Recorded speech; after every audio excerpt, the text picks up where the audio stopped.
Hello friends, I am back to teach you a new chapter that is chapter 4th of class 7th. Class 7th की book का chapter 4 जो है उसका नाम है simple equation. इस चैप्टर में हम करेंगे क्वेश्चन आंसर्स, फिर इसमें थोड़े एग्जाम्पल के साथ हम एक्सरसाइज भी कंप्लीट करेंगे। वो सब हमें अच्छे से समझ आए इसलिए हम सबसे पहले करेंगे इसकी बेसिक डेफिनेशन, इसका बेस क्लियर करेंगे, कैसा इसमें किस पैटर्न में क्वेश्चन आएंगे वो सब हम देखेंगे। चलिए शुरू करते हैं। तो ये हमारा चैप्टर 4 है। चैप्टर 4 का नाम है सिंपल इक्वेशन, जैसे कि मैंने बताया।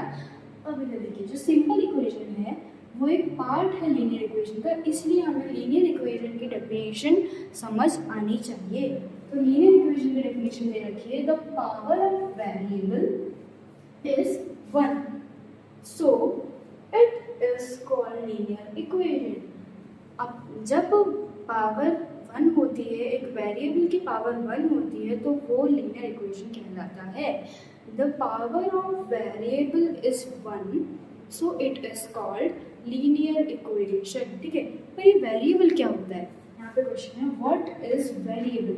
अब देखिए, variable we use ABC up to XYZ in equations is called variable और लिटरल वैल्यूज। हम जब यूज करते हैं ABCDEFGH अप टू XYZ एक इक्वेशन में, उसे हम कहते हैं वेरिएबल्स या फिर लिटरल वैल्यूज। अब इसके ऐसे क्वेश्चन आते हैं, जैसे बहुत सारे क्वेश्चन आपने देखा होगा, find x, find y, find z, find a, find b, ऐसे क्वेश्चन आते हैं। उसे ही हम ये कहते हैं वेरिएबल्स। मतलब क्वेश्चन आते हैं, जैसे यहाँ पे दे रखा है find x is a variable. यहाँ पे देखो लिखा हुआ है we use ABCD up to ABCD XYZ के बीच में जितने भी अल्फ़ाबेट आते हैं वो सब इसमें होते हैं, वेरिएबल्स में होते हैं। यानी कि जो इंग्लिश अल्फ़ाबेट होते हैं वो सब हमारे वेरिएबल्स में आते हैं। ठीक है, वो सब हमारे वेरिएबल्स में आते हैं। आगे समझते हैं। तो यहाँ पे हमें दे रखा है 2x + 4 = 0। अब इसमें हमें क्या देखना है? अब हमें समझ आता है, देखो जैसे मैंने बोला था यहाँ पे x है, x वेरिएबल, यानी कि जो भी अल्फ़ाबेट होते हैं वो कहलाते हैं, इंग्लिश अल्फ़ाबेट जो होते हैं वो कहलाते हैं वेरिएबल्स। क्या कहलाते हैं? वेरिएबल्स। यहाँ पे x हमारा हो जाएगा वेरिएबल। अब इधर देखिए, यहाँ पे दो अलग अलग चीज़ें लिख रखी है, कोफिशिएंट और एक कांस्टेंट। जो अपने मैथ्स के जो काउंटिंग्स होती है 1 2 3 4 जितने भी नंबर्स होते हैं, नंबर्स जो भी होते हैं उन्हें हम बोलते हैं कांस्टेंट। जैसे यहाँ पे 4 लिखा हुआ है, इसे हमने दे दिया कांस्टेंट, क्योंकि जितने भी हमारे नंबर होते हैं वो होते हैं कांस्टेंट में। बट जब वेरिएबल के साथ कोई भी नंबर आ जाए तो उसे हम बोलेंगे कोफिशिएंट। जैसे x एक वेरिएबल है, उसके साथ एक नंबर है 2, तो ये एक नंबर है और ये एक अल्फ़ाबेट है, इन दोनों का मिलके बनता है कोफिशिएंट। ठीक है, अब यहाँ पे नेक्स्ट क्वेश्चन दिया गया है, find coefficient variable and constant in the following questions.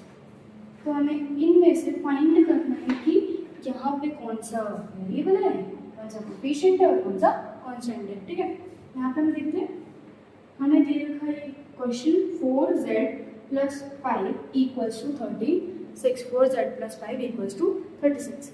अब इसमें हमें ढूंढना है कोफिशिएंट, वेरिएबल और कांस्टेंट। ठीक है, जैसे कि मैंने बताया, सबसे पहले ये मार्क कर दो, कोई भी इंग्लिश अल्फ़ाबेट हो, कोई भी, वो हम वेरिएबल में काउंट करेंगे। तो यहाँ पे z दे रखा है, z को हम लिख देंगे वेरिएबल। अब यहाँ पे ये दे रखा है 4। देखो यहाँ पे ये एक अल्फ़ाबेट है और ये एक नंबर है। नंबर और अल्फ़ाबेट अगर साथ में हो, एक वेरिएबल और कांस्टेंट साथ में हो, तो उसे हम बोलते हैं कोफिशिएंट। तो ये हो जाएगा कोफिशिएंट।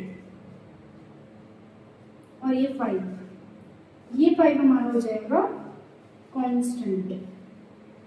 ठीक है, अब नेक्स्ट बी वाला देखते हैं। इसमें हमें सेम ढूंढना है। क्वेश्चन दे रखा है 14a plus 7 equals to 13। 14a plus 7 equals to 13। तो इसका हम फाइंड करेंगे। सबसे पहले a हमारा वेरिएबल है, 7 हमारा कांस्टेंट है, और एक वेरिएबल कांस्टेंट साथ में होता है तो वो कहलाता है कोफिशिएंट। तो 14 हमारा कहलाएगा कोफिशिएंट। ऐसे 2-3 और क्वेश्चंस देख लेते हैं। तो यहाँ पे हमें क्वेश्चन दिए है, हाँ सी पार्ट है इस क्वेश्चन का। हमें क्वेश्चन में दे रखा है 15x प्लस 21 इक्वल्स टू 34। इसमें हमें वेरिएबल कांस्टेंट और कोफिशिएंट ढूंढना है। सबसे पहले मैंने क्या बोला था, वेरिएबल निकालो। वेरिएबल हमारा जितने भी इंग्लिश अल्फ़ाबेट्स होंगे वो हमारा कहलाएगा वेरिएबल। तो x इक्वल्स टू वेरिएबल। 21 हमारा एक कांस्टेंट है, क्योंकि जितने भी नंबर होते हैं वो हमारे कांस्टेंट में काउंट होते हैं। तो ये है कांस्टेंट।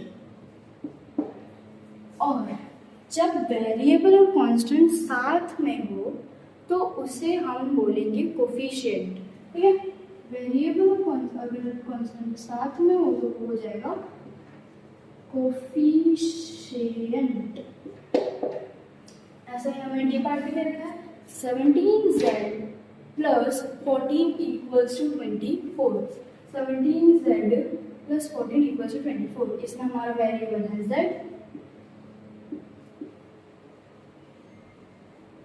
हमारा 14 है कांस्टेंट,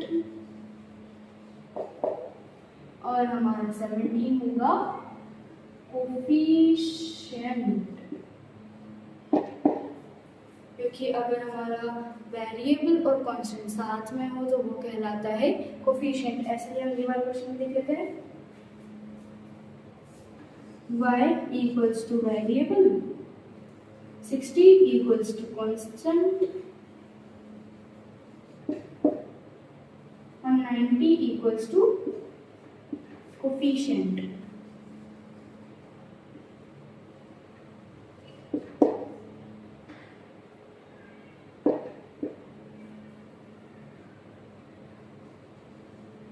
समझ आया?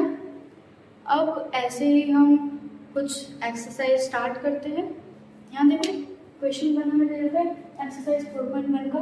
क्वेश्चन 1 में क्या कहना है, identify variable and constant from the following. अब इधर आइडेंटिफाई करना वेरिएबल और कांस्टेंट में। एक बात मैं आपको समझाती हूँ, वो समझ लेना वरना आप कंफ्यूज हो जाओगे। देखो इधर हमें एक टर्म दे रखी है और उधर हमें इक्वेशन दे रखी है। जैसे मैंने पहले आपको क्वेश्चन दिया था 15y प्लस 17 इक्वल्स टू 21। ये मैंने एक आपको क्वेश्चन दिया, इस पर्टिकुलर क्वेश्चन दिया था मैंने। ये हमारी पूरी इक्वेशन है और ये हमारा एक टर्म है। टर्म भी हमारे समझेंगे क्या होता है। यहाँ पे प्लस लगा हुआ है तो प्लस हट जाएगा, ये हमारी एक टर्म लग जाएगी, और यहाँ पे ये हमारी एक टर्म लग जाएगी। टर्म्स में प्लस होता है हटा दो, माइनस होता है तो वो नहीं हटेगा, माइनस लगेगा। ये मैं आपको आगे समझूंगी जब क्वेश्चन आएगा। तो ये हमारी टर्म है, ये हमारी कोई इक्वेशन नहीं है। तो यहाँ पे हमें कांस्टेंट और वेरिएबल फाइंड करना है। अब इधर देखो वेरिएबल कांस्टेंट। वेरिएबल हमारी, मैंने क्या बोला था, इंग्लिश में जितने भी अल्फ़ाबेट होते हैं वो वेरिएबल कहलाते हैं, और मैथ्स में जितने भी नंबर्स होते हैं वो हमारे कांस्टेंट कहलाते हैं। ठीक है, तो इसमें कौन सा वेरिएबल है और कौन सा कांस्टेंट है वो हमें आइडेंटिफाई करके लिखना है। फिर देखो हमें यहाँ पे दे रखा है x -8 x की पावर 2 y। अब इसमें हम वेरिएबल में ये थोड़ी लिखेंगे x y, और कांस्टेंट में लिखेंगे -8 2, ऐसे नहीं लिखेंगे, गलत हो जाएगा। क्योंकि x जो है वो एक वेरिएबल है और उसके ऊपर पावर लगी हुई है, तो ये पावर जो 2 है ये तो x की पावर है, तो ये x के साथ ही जाएगी, तो हमारा वेरिएबल हो जाएगा x की पावर 2 y, ठीक है। और यहाँ पे हमारा कांस्टेंट हो जाएगा -8, यहाँ पर हमारा कांस्टेंट होगा -8, ठीक है। अब मैंने देखो 50, यहाँ पे दे रखा है बी क्वेश्चन 15/7 बार x, ठीक है, 15/7 और x, ठीक है। तो इसमें हमें निकालना है वेरिएबल कांस्टेंट।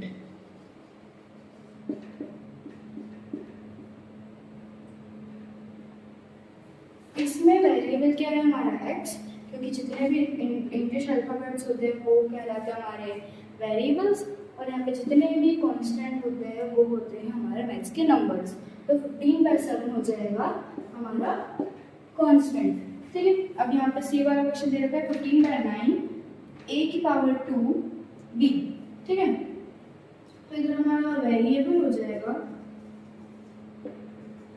a की पावर 2 b। मैंने यहाँ पे समझाया था पावर, ये जो 2 है ये पावर a की है, इसलिए यहाँ पे हमारा वेरिएबल a की पावर 2b होगा, ठीक है। अगर ये पावर हमारी 15 के पास होती तो ये हो जाता 15/9 की पावर 2 a b, ये वेरिएबल में चला जाता और ये आ जाता हमारा कांस्टेंट में। पर यहाँ पे पावर है इसलिए ये जो 2 है ये हमारा वेरिएबल में रहेगा और कांस्टेंट में हो जाएगा 15/9, ठीक है। यहाँ पे देखो, यहाँ पे वेरिएबल और कांस्टेंट निकालना है, ठीक है। जैसा कि मैंने बोला था कि जितने भी इंग्लिश अल्फाबेट्स होंगे वो होगा अपना वेरिएबल में, और जितने भी मैथ्स में जो नंबर्स होते हैं वो होगा हमारा कांस्टेंट में। यहाँ पे हमें कोई भी इंग्लिश अल्फाबेट ABCD नहीं दे रखा है, तो वेरिएबल हो जाएगा हमारा 0 और कांस्टेंट हो जाएगा हमारा 15, ठीक है। समझ आया? अब नेक्स्ट क्वेश्चन देख लेते हैं। यहाँ पे सेकंड क्वेश्चन दे रखा है, देखो, right all the terms of the following algebraic expressions. सारी टर्म्स लिखनी है फॉलोइंग में, जितने भी क्वेश्चन दे रखे कि सारी टर्म्स लिखनी है अलजेब्रिक एक्सप्रेशन में, ठीक है। इधर देखो, मैंने टर्म्स आपको बोला था ना, जो क्वेश्चन आएगा टर्म्स में लिख रखा था वो जो हमें फाइंड करना था वेरिएबल कांस्टेंट, और ये हमारी इक्वेशन है, और अभी जो हम फाइंड करेंगे वो होगी हमारी टर्म्स। तो देखते हैं टर्म्स कैसे फाइंड करते हैं।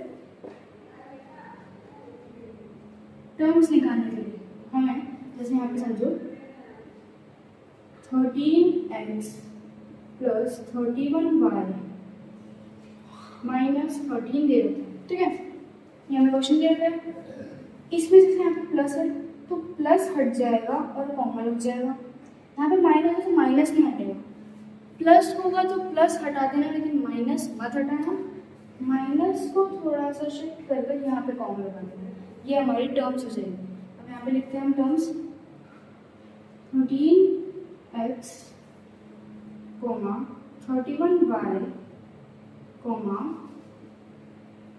-13, ठीक है। इस तरीके से इसको फाइंड कर सकते हैं, बहुत ईजी है। आगे देखो, यहाँ पे जैसे मैंने बोला प्लस है तो कॉमा लगा देना, माइनस है तो उसको थोड़ा शिफ्ट करके कॉमा लगा देना, प्लस है तो उसको हटा के कॉमा लगा देना, ठीक है। तो इधर होगा 57x, 31y, -23z, 2, ठीक है। बहुत आसान है।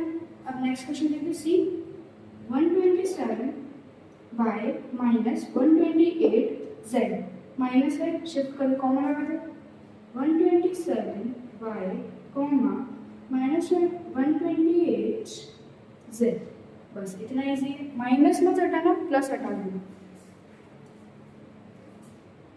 6 नेक्स्ट क्वेश्चन में देखिए 6mn -7n plus M N की पावर 2 माइनस एन।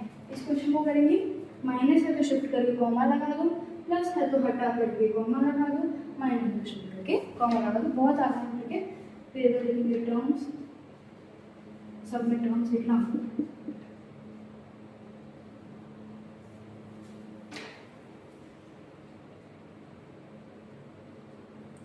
इधर टर्म्स लिखेंगे हम 6 M N comma minus 7 M comma M N की पावर 2 माइनस एन।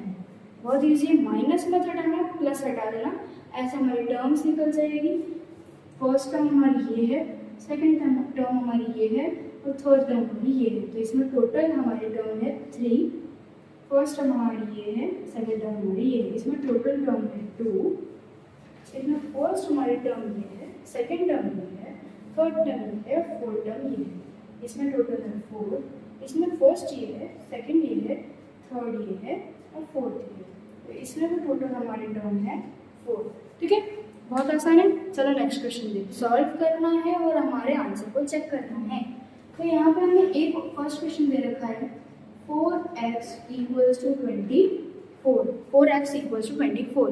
अब इससे हम सॉल्व करेंगे। यहाँ पे हमें कांस्टेंट को कांस्टेंट के साथ और वेरिएबल को वेरिएबल के साथ ही करना है। मल्टीप्लाई, डिवाइड, प्लस, माइनस, जो भी करना है कांस्टेंट को कांस्टेंट के साथ और वेरिएबल को वेरिएबल के साथ। यहाँ पे हमारे पास कोई भी कांस्टेंट नहीं है, सिर्फ एक 4 कांस्टेंट है। यहाँ पे हमारे पास सिर्फ एक ही कांस्टेंट है। ठीक है, यहाँ पे ही वेरिएबल है, तो ये वेरिएबल और कांस्टेंट एक साथ नहीं होगा। यहाँ पे अगर कोई भी साइन है तो इनटू का साइन होता है।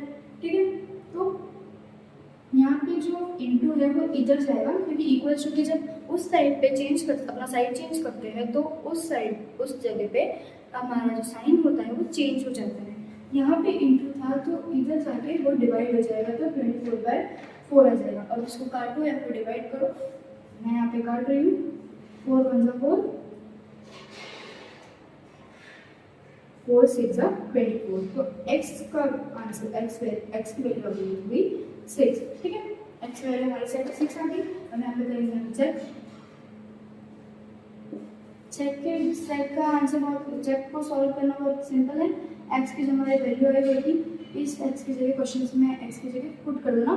4x इक्वल्स टू 24 है, तो x की जगह हमने फाइंड किया 6, तो इसे पुट कर हमें जब कोई साइन नहीं होता तो इंटू होता है, तो 4 इंटू 6 इक्वल्स टू 24।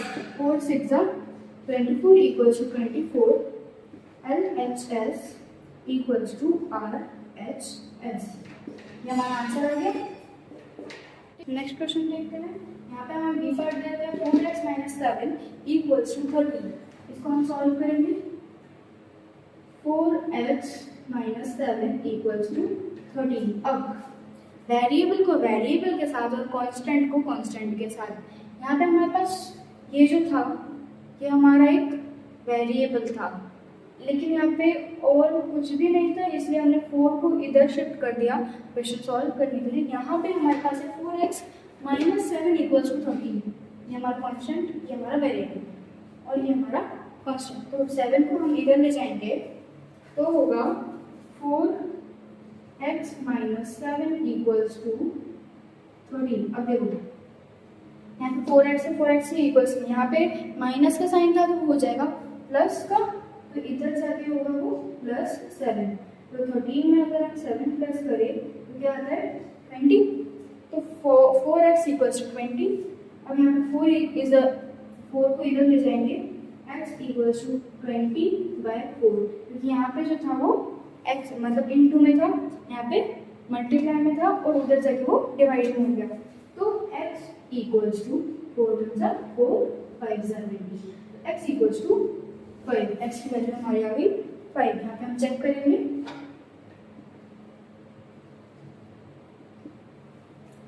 क्वेश्चन लिखेंगे 4x minus 7 equals to 13। x की वैल्यू हमारे पास 5 थी, तो 4 इंटू 5 माइनस 7 इक्वल्स टू 13। यहाँ पे सॉल्व करेंगे। 4 5 20 माइनस 7 इक्वल्स टू 13। यहाँ पर 7 माइनस 20, 20 माइनस 7, तो आंसर आएगा 13 equals to 13 LHS equals to RHS। ठीक है, ये हो गया। अब नेक्स्ट देख लेते हैं। देखो सी वाला क्वेश्चन में क्या रखा है, 3x प्लस 41 इक्वल्स टू 45। ठीक है, तो यहाँ पे हम सॉल्व करेंगे 3x इक्वल्स टू, क्योंकि 41 एक हमारा कांस्टेंट है और ये हमारा एक वेरिएबल है। ठीक है, तो 41 जाएगा इधर, क्योंकि कांस्टेंट को कांस्टेंट के साथ और वेरिएबल को वेरिएबल के साथ करना होता है। तो 41 इधर जाएगा, यहाँ पे साइन प्लस का था तो इक्वल्स टू उधर जाकर माइनस का हो जाता है। तो 45 माइनस 41, 3x इक्वल्स टू 4। ठीक है, 3x इक्वल्स टू 4 आ जाएगा। फिर x इक्वल्स टू 4/3, ये हमारा आंसर हो जाएगा, क्योंकि यहाँ पे इनटू का था वहाँ पे जाके डिवाइड हो जाएगा। बस इतना ही हमें करना है। अब आगे देखो, इसको चेक कर लेते हैं, क्योंकि ना 3 4 से कटने वाला है और ना 4 3 से कटने वाला है, तो चेक कर लेते हैं।